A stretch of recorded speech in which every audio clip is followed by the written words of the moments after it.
নাই নাই নাই নাই, একবারে নাই, একবারে জিরো হয়ে যেতে আছে আস্তে আস্তে।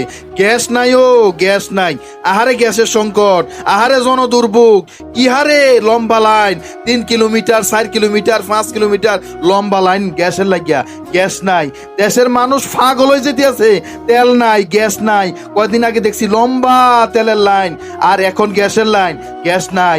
অথচ চীন সরকার আমরা চোখে আঙ্গুল দিয়ে দেখাই দিছে, আমরা সাগরের নিচে দিয়া, পানির নিচে দিয়া, নদীর নিচে দিয়া, মাঠের নিচে দিয়া ড্রেজিং করিয়া, পাইপ লাইন করিয়া গ্যাস সকল চুরি করে নিয়ে গেছে ভারত। অথচ আমরার হুঁশ হয় না, আমরা সরকারের হুঁশ হয় না, আমরা দেশের তেলের খুনি, গ্যাসের খুনিগুলি আমরা উত্তোলন করি না। কেন এগুলো করতেছি না? কারণটা কিতা?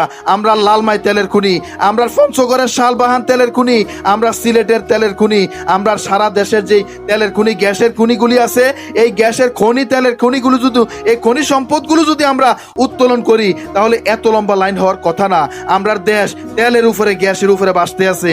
অথচ আমরা এই প্রযুক্তি দিয়া, উন্নত প্রযুক্তি লাগাইয়া, বুদ্ধি ব্যবহার করিয়া, তাহলে আমরা এই গ্যাস তেলগুলো আমরা উত্তোলন করতে পারতেছি না। কেন পারতেছি না? দুইটা কারণ। একটা কারণ হলো আমরা দালাল রাজনৈতিক গুলার, দলের গুলার কারণে, দালাল রাজনৈতিক নেতাগুলার কারণে, আমরা দেশের রাজনৈতিক প্রতিহিংসার কারণে। আমরা দল বুঝি না, মত বুঝি না, আমরা তেল দরকার, গ্যাস দরকার, তাইলে না বাংলাদেশ উন্নয়নের শিখরে যাবে।